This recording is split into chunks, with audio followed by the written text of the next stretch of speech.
Good morning, everyone, and welcome to Commercial Coffee Virtual Edition. I'm Sarah Snavely with Timmons Group. Just a few housekeeping items before we get started. Today's program has been approved for one AIA learning unit. To request a certificate of completion, visit the virtual events page on our website at www.timmons.com following this program. If you have a question at any point during today's presentation, you may submit it via the Q&A button on the bottom of your screen. And now on to our program. Over the years, we have enjoyed coming together monthly throughout our various markets to visit new and renovated spaces. Today, in the comfort of your own space, grab a cup of coffee and join us as we hear the leaders around the triangle. It's my pleasure to introduce our moderator for today, Rick Baker with Timmons Group. Rick, take it away. Thank you, Sarah, and good morning, everybody. I want to welcome all of our attendees and our panelists to our first virtual commercial coffee in the Raleigh market. Sarah said, my name is Rick Baker, and I manage our commercial design group with Timmons in our Raleigh office. As Sarah said, with commercial coffee, we do this periodically, and typically it's an on-site presentation to highlight a project by one of our clients to the development community. But today's times are a little unprecedented, so we're doing this virtually, and we thought it'd be, with things changing rapidly, we wanted to bring in some local leaders and discuss the new norm as it relates to development. So I will introduce our panelists for today, and after introductions of all four, we'll have each of them share a few thoughts on their individual locality and how business is moving forward. So first, I'd like to introduce Joe Stallings. He's the Economic Development Director with the town of Garner. Good morning, Joe. Next is Jim Seymour, Assistant Town Manager with the town of Fuquay. Good morning, Jim. Good to have you. Next is Joe Moore, Town Manager of the town of Zebulun. Good morning, Joe. And our fourth panelist, Patrick Pierce. He's the Economic Development Director with the town of Clayton. Glad to have you, Patrick. Good morning. I want to welcome everybody. And as I noted, first we're going to have each share a few thoughts on their individual locality and how business in their town is moving forward. So first, we're going to start with Joe Stallings. Joe, please take it away for a few moments. Sure. Thank you, Rick, and good morning to everybody. The town of Garner is, like I'm sure many municipalities out there, trying to do business as usual, albeit a little bit different during the pandemic. But what we've seen here in Garner is a lot of flexibility, and especially in our inspections department, they are still seeing almost 200 permits every month, and going out there and doing inspections, and all the other various municipal services are still in full swing. And so on the development side, things have slowed down. We've had a few projects kind of pulled back, but we're still receiving requests for information from companies looking to locate. We're still moving ahead with projects that had a shovel in the ground well before the COVID-19 outbreak. So we have a new industrial park coming on Highway 70. We have a few other things that we're working on that are still in the process of getting entitlements approved, but are still moving forward. So it is normal but different, right? And we are looking forward to the future and hoping that we'll see a strong recovery as soon as the restrictions are lifted and things can get back to a little bit of way they were. But all in all, we are fortunate to see things still continue, even as a lot of businesses and developments have kind of slowed down and pulled back.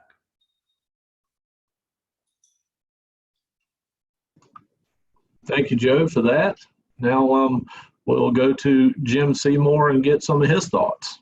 Yeah, good morning. So, echoing what Joe has said, there's really no playbook for how you should, continue to facilitate business during a pandemic. So with that said, we too, Town of Fuquay Arena has had to adapt and become more resilient and, of course, flexible to how we do municipal governance and how we, facilitate business, both in the residential industry and the commercial industry as well. I can say we haven't seen a major slowdown at all in our residential development or plan submittal. I can say that, people are, while everyone's been teleworking, everybody's been hooked in and hooked up, and we've been doing these meetings like we are with Zoom, Teams, and every other gadget you can think of. So overall, with an exception of the first couple of weeks, back in March, it's been pretty fluid. And so, we continue to work with our, civic business leaders to inform them of, the timing of when we think operations will get back to, full strength, and, continue to have those conversations. We are communicating with our department heads, our department directors. I oversee development services, so I'm in constant contact with our planning, inspections, engineering, public works, economic development folks to let them know, information from our level, and then, what's going on in the community and what's going on with the county and the state, so they can therefore convey that information to their respected, consultants, so we can continue to, move forward. And, we're still waiting to see what the socioeconomic impact that COVID-19 ultimately brings us. But, we are engaged in our budget process and are putting that forward. And I can tell you, we don't plan on slowing down anytime soon. Obviously, there are businesses that are closed down and, for the time being, but, one of our major focuses as an entity is how do we help bring them online? And as they are permitted to do certain things, whether it be curbside pickup, takeout, what have you, how do we as a municipality, the civic side of it, help those businesses? So, we're rocking and rolling, moving forward, and very fortunate to have the business community that we do have. So. Great, thank you, Jim. Joe Moore, would you share some of your thoughts?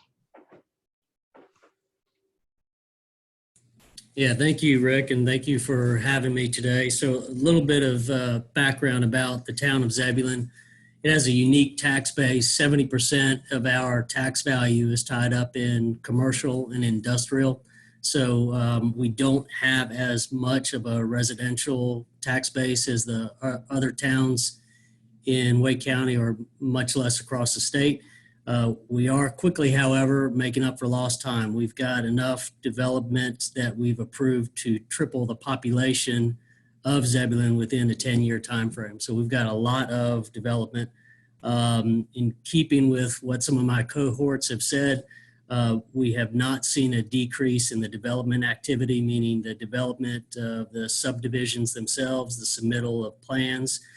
We have seen a little bit of a dip or a pause with our home builders themselves. They're slowing up their activity. I think that they're just more so surveying the landscape. They've guaranteed, or they feel optimistic that they're going to be able to get back to their permit submittal levels that they had before. But right now, the home builders themselves, we've seen a little bit of a drop than we have, but as far as year to date, we're well in excess of where we were last year overall. So that's just a brief overview of town of Zebulun and where we are as far as development activity. Great, thank you, Joe. Now, Patrick, would you share a few thoughts? Absolutely. So thank you all for this opportunity here this morning. So I'm a little bit new to the region here. This is my first month in North Carolina. So I am learning quickly here, but in what I've gathered, there's a lot of activity happening here. Really the town's focus, we've had significant residential growth and population growth really over this past 20 years, about a 5x increase here.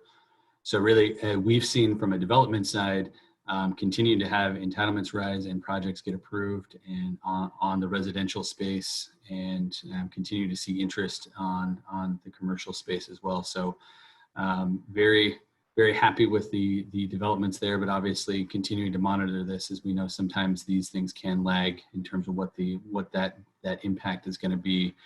Been working really closely in terms of operations and making sure that our businesses that are open or are trying to navigate that are getting all the information. And our police chief and inspectors have been literally handing out their cell phone numbers, telling businesses, if you have questions, call us. We want to be there to help, and we want to make sure that we are a resource there. Been working closely with our chamber and our downtown development folks on all those pieces, and also focusing really on the infrastructure pieces for the future. So how do we make sure that we've got either getting shovel ready or getting out for bid, transportation projects, trail projects, education facilities and such that are really going to help with that infrastructure for the future to support future growth, because we see a lot of future opportunity here in terms of the projections for the town of Clayton.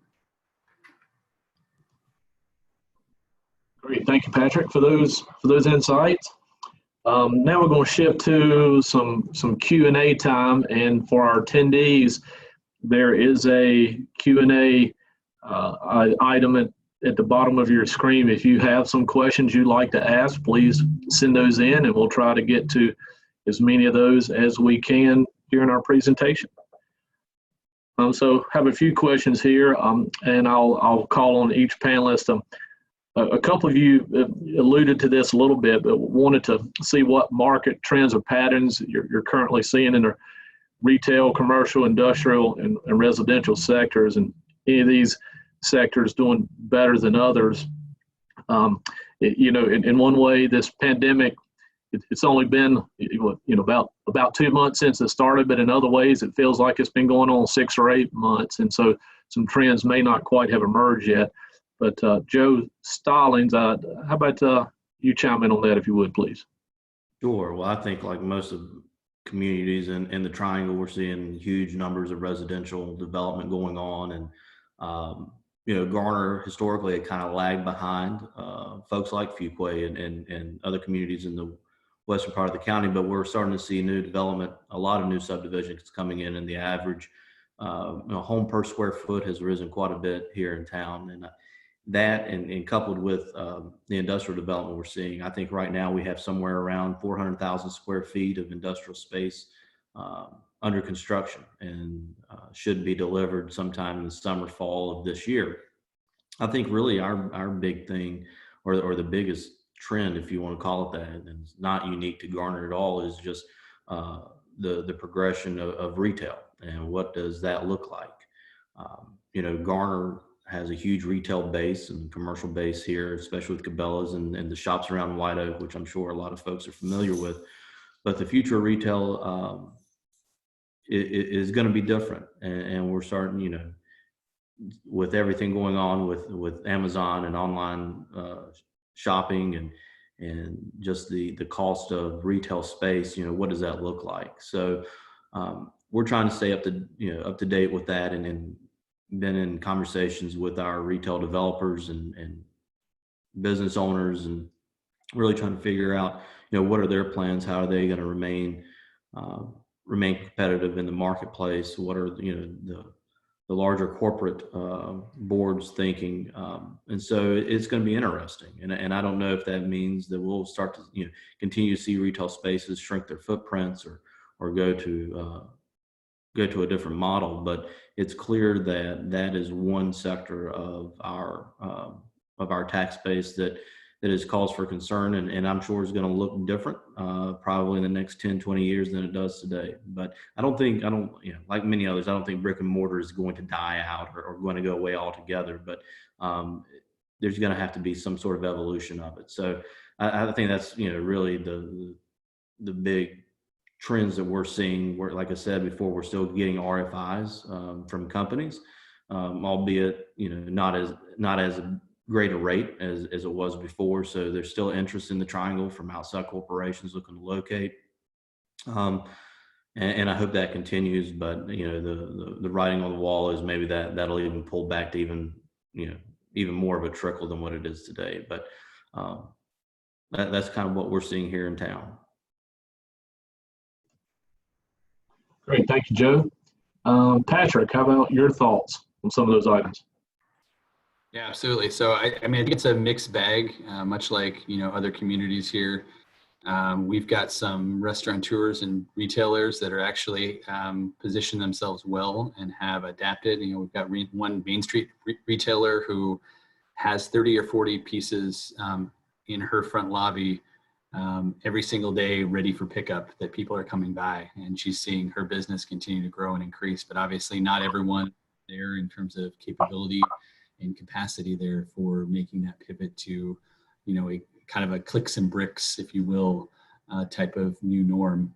On the industrial side, having our 2 large biopharma facilities and the large expansions that they've done here, having Grifols on the front line of, trying to find a cure, having Novo Nordisk there working on the diabetes drugs that, they've been very, very busy. But then on the flip side, because of, some of the global economic uncertainty, our CAT facility has currently been on a temporary pause. So I think that's, again, residential is those continue to flow into the office at a pre-shutdown pace here, with almost 10,000 units, entitled at the time. So, and then other developments like our shops at Laurel and, some of the Main Street stuff on Wagner House. So lots of different pieces there. And then on the infrastructure side, seeing a lot of, we had a $18 million parks bond. So a lot of those are either going into design phase or are being designed now and will go to construction there, and then some of our other infrastructure projects. So I think there's plenty of work to be done and a lot of work here. And really what we're trying to do in many ways is how do we take this time in 2020 where there's been a change here and I guess a pause in some of our usual activities to figure out how we use 2020 to come out of this and hopefully approach 2021 and be stronger than we were when we came in. Thank you, Patrick. Jim, you alluded to a little bit in your opening remarks, but do you have any more thoughts? Well, like the other municipalities, we're a lot of projects in the hopper prior to the COVID. And so, we have been working on, a large retail, commercial retail project that, we hope to get off the ground soon. We've been very engaged in downtown mixed use development, the, typical vertical, commercial first floor, residential, 2, 3, 4 and floors up. And, one of the other things too, that we've been working hard to recruit are medical offices. Obviously, the way they go about building hospitals here with the certificate of need, not every municipality or city is going to get a hospital. So what we've been doing is with the hospitals that have recently been built in Northern Harnett County and the hospital coming online in Holly Springs, and of course our proximity to Cary and Raleigh and Garner, is how do we, increase our unmet medical uses for those specialty needs, other than just general practitioners. So, we got a lot of those projects. We probably got about 145,000 square feet total under construction of new medical space that will be coming online with all different types of specialty doctors or medical practices. So, and what we've been, very engaged in as a municipality is how do we continue to partner with those very, unmet industries that we don't have, whether it be, large scale commercial, whether it be medical. A couple of years ago, the town bought 35 acres of industrial property. We now have a certified 35-acre business park site located right next to members of our Big Four, John Deere Turf Care, TE Connectivity. So it's nestled right there in a great area. So, in these challenging times, just working with, external stakeholders to continue to promote a lot of those assets that we do have. Great. Thank you, Jim. Joe Moore, you also alluded previously. Do you have anything else to add to the trends? Yeah, as far as trends related to COVID-19, I do think it's too early. Other than to repeat what I just said, the home builders seem like they're taking a little bit of a pause. They still remain optimistic. As far as the developers on the residential side, you would never know there was a COVID-19. On the commercial industrial side, this is not related to COVID-19. One of the things that we're seeing, we've got some big commercial interest. GSK is here. BB&T has a major distribution center that's run out of Zebulun, Nemeko, formerly famous for the pool noodle. All of those are our bigger industries and they're doing well, but we're starting to see a trend, once again, not related to COVID-19, where we're seeing more niche manufacturers, small scale startups. It's we've got like an incubator space going on here. So it's not unusual for us to see former graduate students out of NC State or from other colleges. They're trying something out that they used or that they based their dissertation on, and now they're putting it into production. So that's a trend we're seeing, more niche startup incubator for industrial production, but that's not necessarily related to COVID-19. Great, thank you for that. I think one interesting trend we'll all keep an eye on with the COVID. Of course, home deliveries have been increasing pretty dramatically for the last few years anyway, but now with this COVID-19, be curious to see how those home deliveries continue to expand with Amazon and other companies, and what they're going to do for that kind of last mile delivery, where will they be putting delivery centers and warehouses and that type of thing. So I think we're all curious and excited to see where that goes. I'm going to shift gears and ask a question from one of our panelists, one of our attendees, and they said, wow, I think we're all optimistic about the long-term outcome of this pandemic. Are each of you seeing significant closures of small businesses in your community? I'm sure some at least temporary, but are you hearing anything permanent yet? And if so, any particular group more vulnerable than the others? So Patrick, why don't you answer that one first, please? I haven't heard much in the way of permanent closures yet, but obviously as this continues to carry on, we anticipate seeing some of that happen. And I think that there's going to be opportunities there, depending on whether it's, restaurants or retail, I think are the ones that are probably going to be the most hit by this. And, so there, I guess the upside of that is, are there opportunities there to then backfill those with other opportunities and folks that were looking for space within the town? But what we really want to do is, in rolling out and working with our chamber and rolling out a resource page and all these other things is, how can we help those existing business owners make sure that, we can do all we can to help them stay in business and, really be able to kind of live out their dream that they put, and their time and energy and blood and sweat and tears that they put into many of these businesses. So, our hope is to keep them there, but then really work aggressively to then recruit to find people to put them in. So I think it's too soon to tell to answer the question, and haven't seen any significant impact of that yet. But hopefully hopefully we get through our phases quickly enough in terms of getting back to, be able to operate safely and figure out what the new norm is, and those folks will be able to continue on. Obviously, I guess one more thing to add is, if you look at large scale events, those companies and businesses that rely on large scale events, it doesn't look like we're going to see much of that really in the country, for at least 2020. So those that are event driven type companies and businesses, I think are going to have a hard time going forward. Thank you, Patrick. Jim, you have any insight into this question?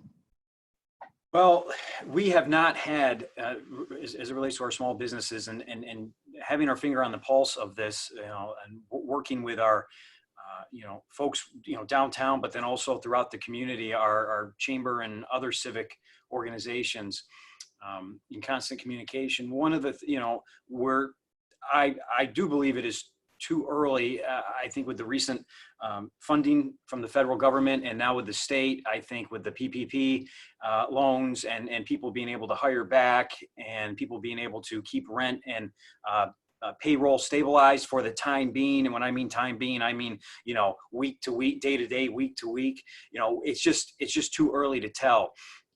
While we are really taking it day by day, we are trying to figure out what resources as a municipality we have that we can couple with the private sector. There's been great stories of large businesses that have been working with small businesses. I'll just give one shout out to John Deere Turf Care here in town. They recently supplied the town, and they have supplied other businesses here throughout the community face shields, where they've taken their typical operation where they manufacture commercial mowing equipment for everybody from DOT to the golf courses. They've changed their manufacturing line or a portion of it to manufacture face shields, and so they've donated those to the town and other businesses. So a lot of the larger businesses have been wanting to get involved, and to what extent they can help the small business community. So I think in the next couple of months, time will tell as to what permanent closures we actually have. But for right now, it's just too soon. Thank you, Jim. Jim Moore, you may be seeing a similar result as the previous two. Any additional thoughts on that?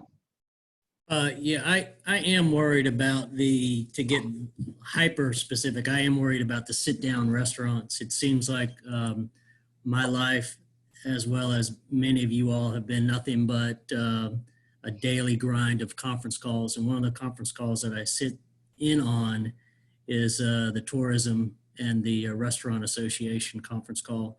And it sounds like the drive-ins, the fast food, the pizza places, they're doing well because they're set up for where they can have people drop in or that they can deliver. But the sit-down restaurants, they just can't, as hard as they can't adapt to that kind of model. They're set up for people to sit down, and now they're running on 2 months. And so I really am worried about the survivability of the sit-down restaurants. More positively, though, however, we're trying to do everything that we can at the town. We are more so looking at how adaptive we can be in our service delivery. So some things, anything that we can do to, I guess if there's a positive aspect to the COVID-19, it's forced us to do things differently and maybe even more efficiently and friendlier. And so doing things like virtual inspections, maybe a little bit more hand-holding through our Chamber of Commerce to get people to navigate the permit process more readily. That's how we're trying to, at least from a regulatory standpoint, ease the pain of people getting up and running. But I think, once again, the sit-down restaurants is the one that I'm probably most concerned about. And I think it was Patrick who also said those that rely upon events, and we rely a lot on sales tax revenue that's generated in the Raleigh area, specifically in downtown Raleigh. And that hotel industry, that event industry is really taking a hit. And so I think we're going to see some drawdowns on our sales tax revenue in this coming year. Great, thank you, Joe. And we're going to have a little discussion on capital improvement projects and tax revenue a little later in the presentation. We've had a few questions asked on that, but we'll get to that shortly. Joe Stallings, would you like to add anything to the businesses and specific closures that you've heard about? We haven't had any specific closures or permanent closures other than Logan's Roadhouse, which is a restaurant, national chain that I think they closed all of their locations. But, much like everybody else, I think this is going to be a long-term and issue and have a ripple effect that, we probably can't, we can probably have a guess of it, what it's going to look like, but really to know that the true impact is going to be months, if not years ahead. And so, we're bracing ourselves for that. And I know in Garner, as well as in Fuquay, and I think in Zebulun, our chambers of commerce and private industry have stepped up and formed small business grant programs or small business loan programs to help those folks get access to some capital quickly while they either wait for federal or state funding. And we see, dollars coming from the state to the Rural Center, the North Carolina Rapid Recovery, and different programs set up to help with small businesses. But I just think it's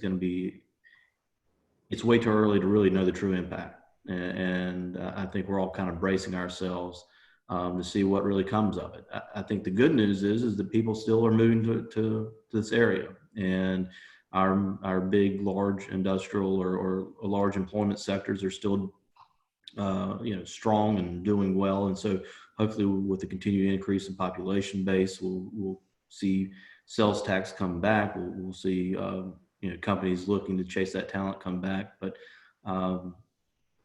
I think it's just too early really to tell. So.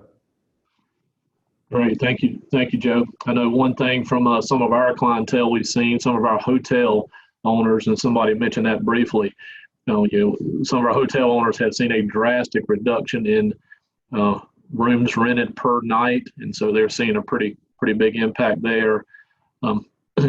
Nationally or worldwide, obviously the airline industry has taken some pretty big hits as well, and we'll see how all those things recover and how quickly.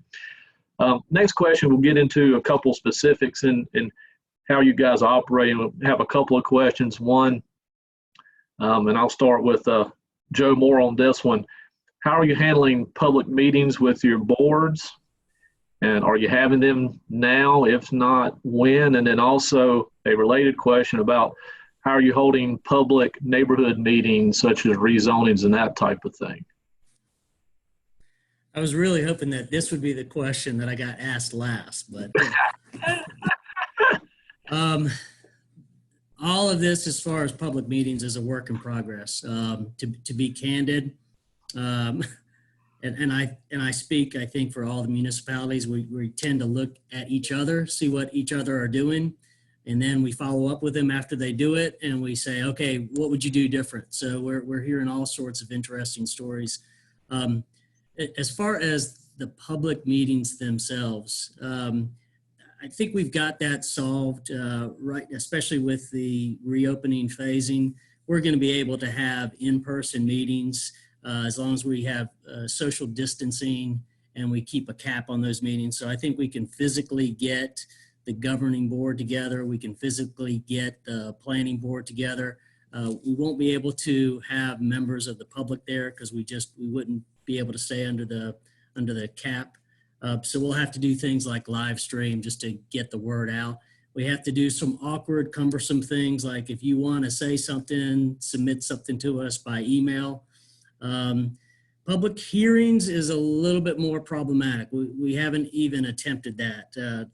Right now, the thinking is that we might have like a holding room, and when it's time for when the subject comes up, maybe invite one person to come in, they say their piece, and then they go out. So we're still figuring that out. As far as the neighborhood meetings, similar to what I said about copying others, we're looking real closely at what the city of Raleigh is doing on how they're having and conducting their neighborhood meetings, and that's how we are adapting, is following their model.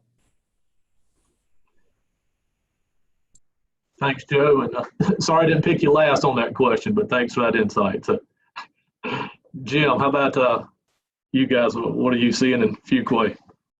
You know, we have had 2 town hall meetings where, I just want to say, I think one of the unsung heroes of all of this stuff going on is everybody's IT department. And so we are extremely fortunate. Scott Clark, I'm going to give him a shout out. He's our IT director, but all of his staff here, when this happened, 85% of town hall people are teleworking from home. And that happened within a 24 to 48 hour period where everybody got computers and phones and internet and all that stuff.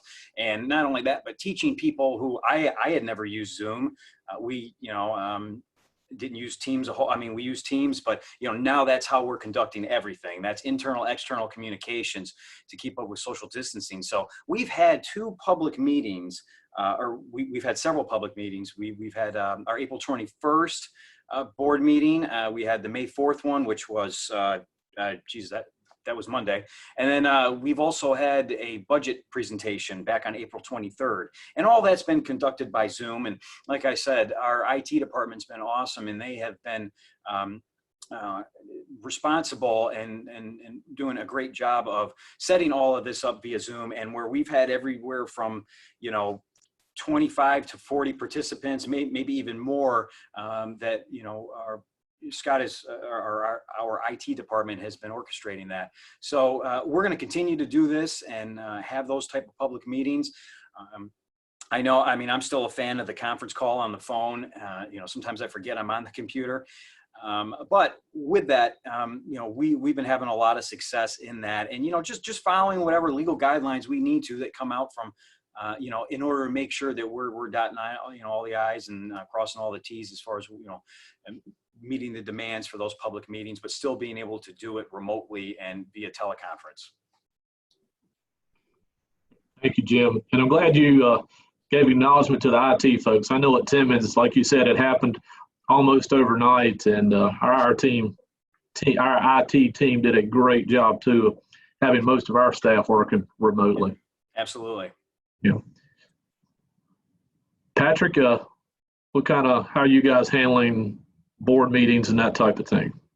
So in terms of town council, similar to Fuquay, we've done 2 meetings so far by video conference, and echo that shout out to IT. And really it's been all hands on deck and making sure that our council members have got, all the things that they need, and staff, and doing lots of testing. So council meetings, we've definitely been able to move on. And I think we're kind of navigating that as different phasings happen on how we're going to, what's going to be online, what's going to be in person. So I think, as someone else said, looking to others and doing a lot of sharing there. And I think the collaboration there amongst the municipalities here is great as it works on that. In terms of kind of non-essential committee meetings, most of them have been canceled, but we have been able to do, say, like our downtown development advisory board has been able to meet and utilize the technology as well. So it's really, I think, what everyone's here between IT and really everyone, it's, a little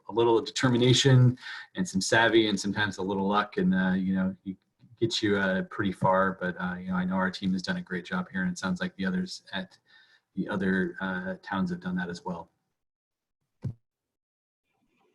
Thank you, Patrick. And Joe Stallings, what's Garner been doing? Yeah, much the same. Everything's been moved online, so a lot of virtual town council meetings. We'll have our first planning commission meeting coming up this month.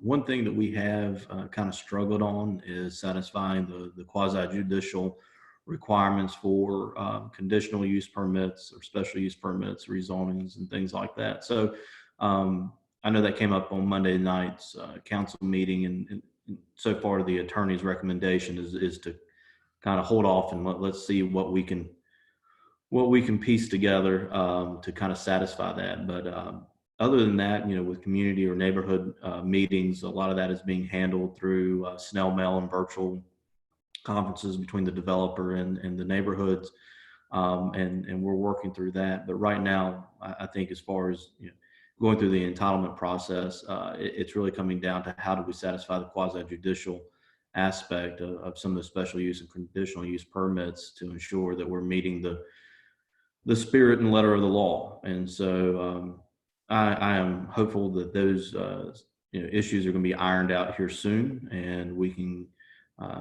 get that underway so we're not holding up any more projects than we absolutely have to. Thanks, Joe. I'm glad you mentioned the town attorneys. I'm sure they are all working overtime and scratching their head how to legally meet all the requirements and interpretations of the different rules for public meetings and that type of thing, as well as the elected officials trying to figure that out and keep stuff moving forward. So our next question is a little more broad-based. I'm sure all of you, you're focused pretty heavily on keeping your locality moving forward and that type of thing. But, as we're coming out of this, there could be a lot of opportunities for businesses to not just survive, but also thrive. And so a broader based question is how is the Triangle brand surviving compared to other areas that we're often compared to? Probably that's more of an economic development type question. So, Patrick, what are you seeing? Well, I'd say in my short time here, I've been really impressed by the resiliency of this region.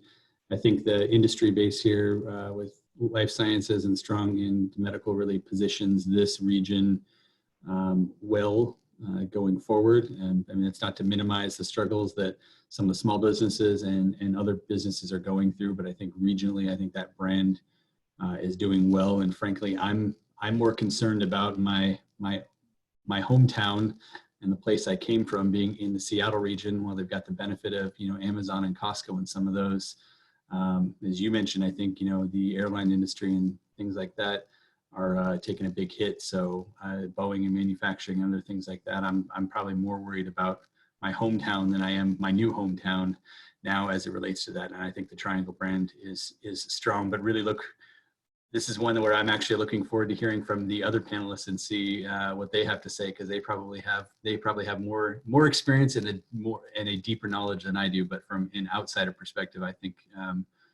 the future looks as good as it can be at this moment for the Triangle. Thank you, Patrick. Joe Stallings, what are your thoughts on that question? Yeah, I think the reputation of the Triangle before and after COVID-19 is going to be just as strong as any. I think we were doing really well for the past 10 years and seeing huge, well, I say huge, seeing significant investments in our community and corporations locate here. And I think we'll continue to do so, although it may be a little bit different. The great thing about where we're at is it's a very diverse economy.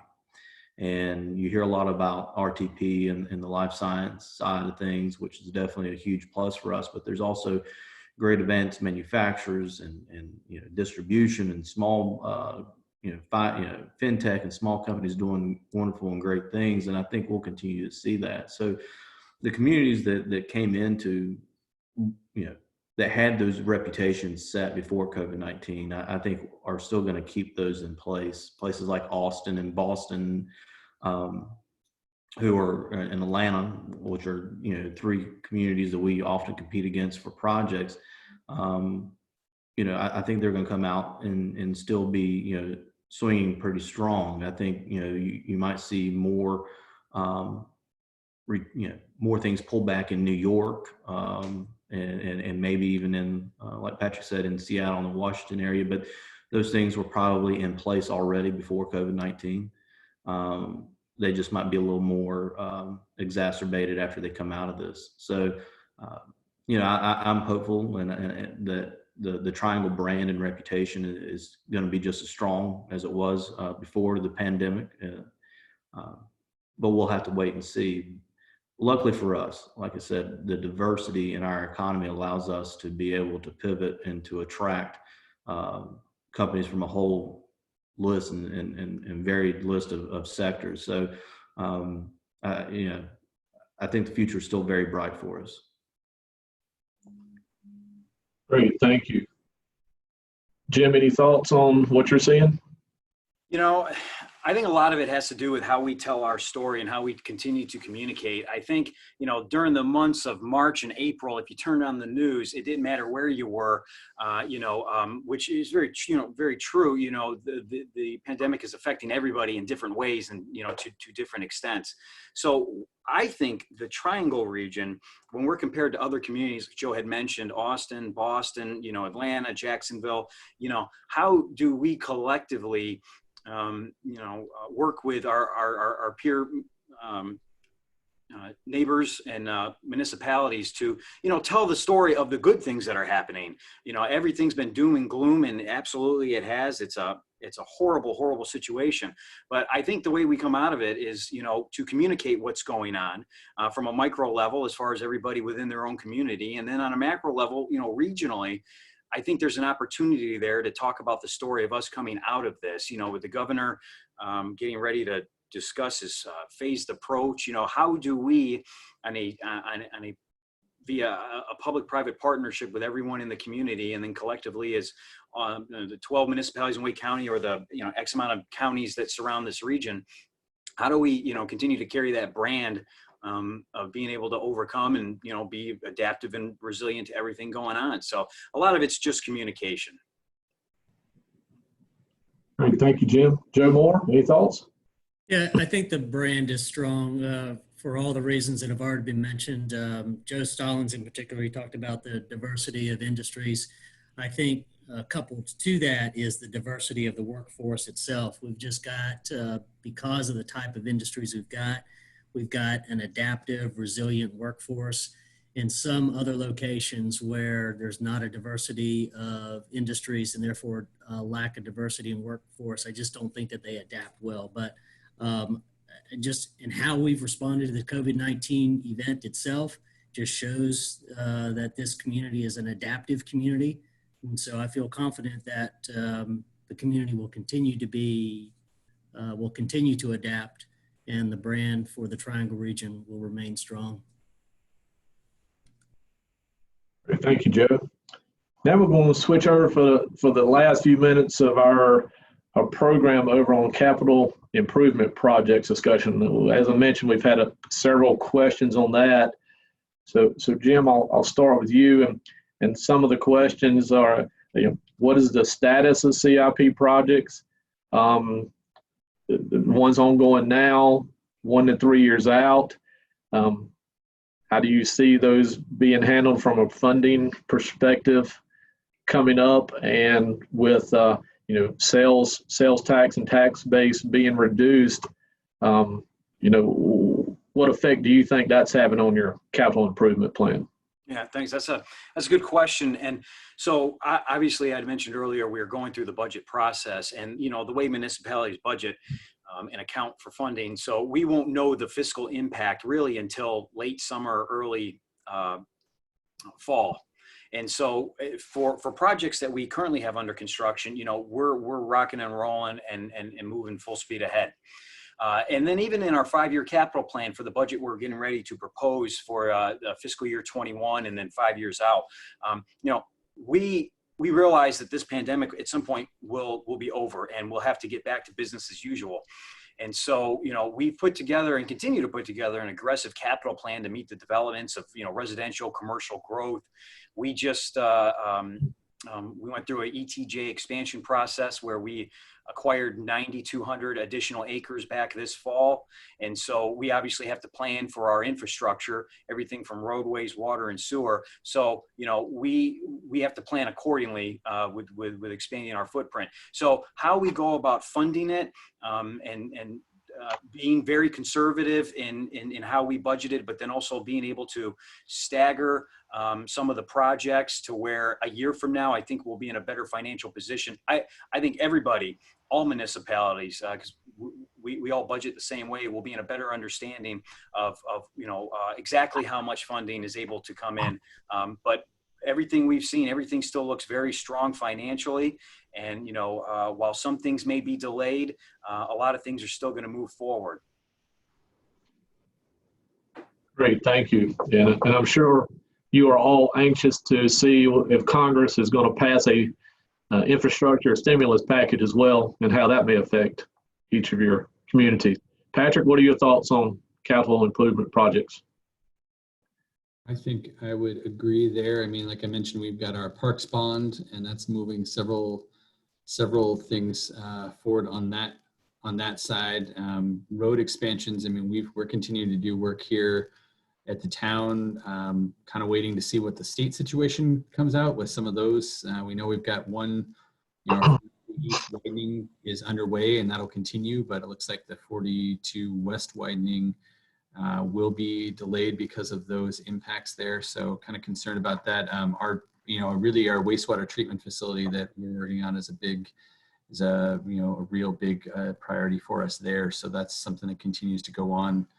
So I think it's kind of a mixed bag in terms of those things, but definitely have shovels in the ground on some projects and other things moving to design. And I think, I hope as we move towards some sort of, or if we move towards some sort of a stimulus here, what's often what I've seen before, shovel ready is super important and great things to have, but also, realizing you've also got to have that design money there on the back end to make sure you continue to have a funnel of projects to keep moving forward and push forward. So I'm hoping that while shovel ready is great and as an initial stimulus, there's lots of other business and other types of business that can be stimulated on the design side as well. So I hope that doesn't get missed as we kind of go forward and maybe some sort of larger, infrastructure package.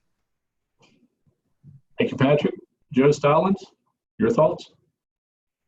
Yeah, I mean, Garner's no different from any other community in that regard. If I'm not mistaken, our sales tax receipts normally come in about 3 months after they were actually booked. So, our community relies on sales tax like many others. I think it makes up about 20% of our budget. So we're anxious to get those back, and we really won't get those back until well into the new fiscal year, which starts July 1. So understanding the true impact to the budget is kind of it's a best guess scenario right now. But like others, we're gonna, if if the project is underway, we're going to be committed to it. I think we're just going to have to wait to reevaluate the true impact of the pandemic and see if we can continue funding the CIP projects like we were hoping to do moving into the new fiscal year. And that's just it's going to be a game time decision whenever we get the data to be able to make a good decision on how to continue forward. Great. Thank you, Joe. Joe Moore, your thoughts? Yeah, so just know that I haven't presented the budget yet. So just between the 60 or so of us, if we could just kind of keep this on the down low. But what I intend to do is, because of the way the revenue for the capital projects is structured, and it's not really tied to sales tax revenue or some of the other fees that we've got, but it comes from development fees, and we roll that right back into capital projects, as well as tie it more to dedicated property tax revenue. I think the funding for the capital projects is pretty well firewalled off. And so with that, my intent is to keep those projects moving forward. Connect to what Jim said, that we're going to come out of this. We're going to come out of COVID-19. And so it's just a matter of how we come out and how quickly we come out. So the things that we'll include in the capital capital budget is to help get us out of the economic downturn quickly. So things like street and signal funding, we'll keep that moving forward because that facilitates our developments continuing on. Our downtown redevelopment, getting that up to speed as far as our electrical capabilities, as well as having some common space downtown that's going to facilitate us having events down there in the future, which will then generate sales for downtown merchants. Greenways, they even have a economic development component too, and how they connect with commercial areas, but they also improve property values of the neighborhoods adjacent to them. So plan right now is that the capital projects will move forward.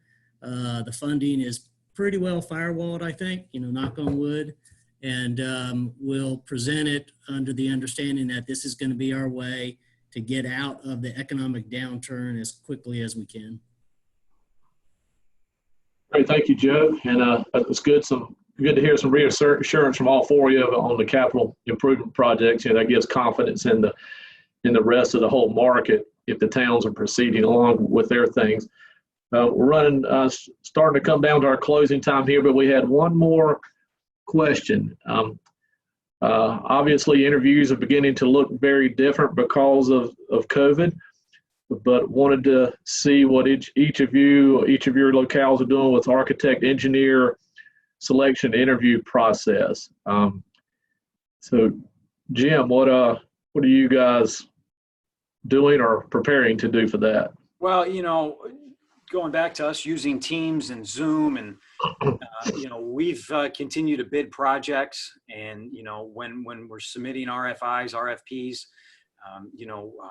we haven't had too many requests for proposals issued, but for those that we have had success using Zoom and Teams, and realizing this is just the world that we live in now.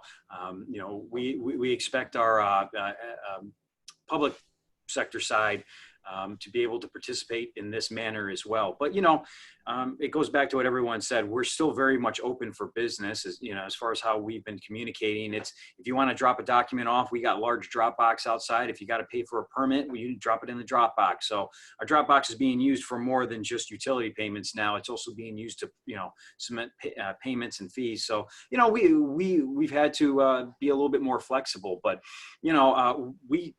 what Joe had just mentioned, we are still rocking and rolling, and we know these capital projects have got to move forward. It's just a different means to the end is with our communication is what we've been trying to stay steady on. Mm-hmm.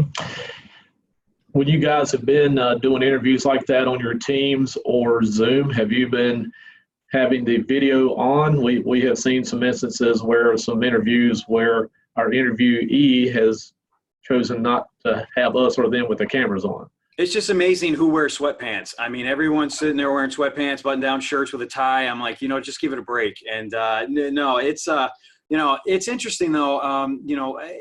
It just varies.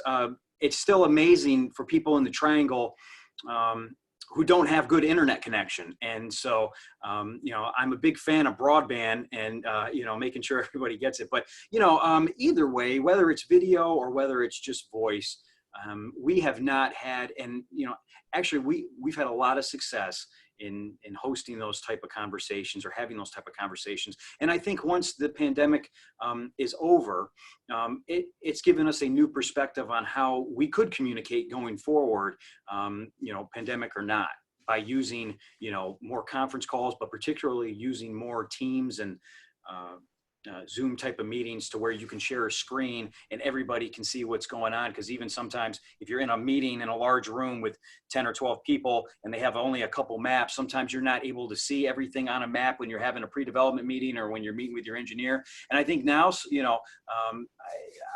I think people are now able to see maybe a little bit more than they were before, but I'm still a big fan of meeting in person, and hopefully we'll be able to do that sometime soon. Great. Thank you, Jim. Joe Moore, you want to share briefly what you guys are doing?